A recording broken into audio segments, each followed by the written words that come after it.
ഞങ്ങൾ നോമ്പ് തുറക്കെ കഴിഞ്ഞ് ഞങ്ങൾ റിലാക്സ് ആവാൻ വേണ്ടി പുറത്തേക്ക് പോവാണ്. എങ്ങോട്ടാ പോണേ? എവിടേക്കാ പോണേ? എങ്ങോട്ടാ പോണേ? വണ്ടിയിൽ. എങ്ങോട്ടാ പോണേ? വണ്ടിയിൽ. എങ്ങോട്ടാ പോണേ? വണ്ടിയിലാ പോണേ. എങ്ങോട്ടാ പോണേ? ഞങ്ങള് ബീച്ചിലേക്ക് പോവാന്ന് പറയടോ. ബീച്ചിൽ പോണേ?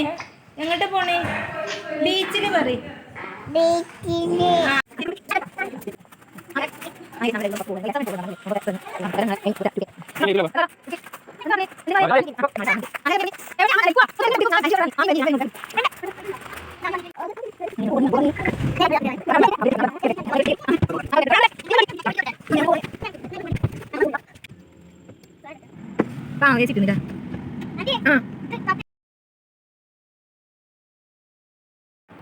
ഹലോ, അപ്പോൾ ഇതാണ് കേട്ടോ ഞങ്ങൾ പറഞ്ഞ ബീച്ച്.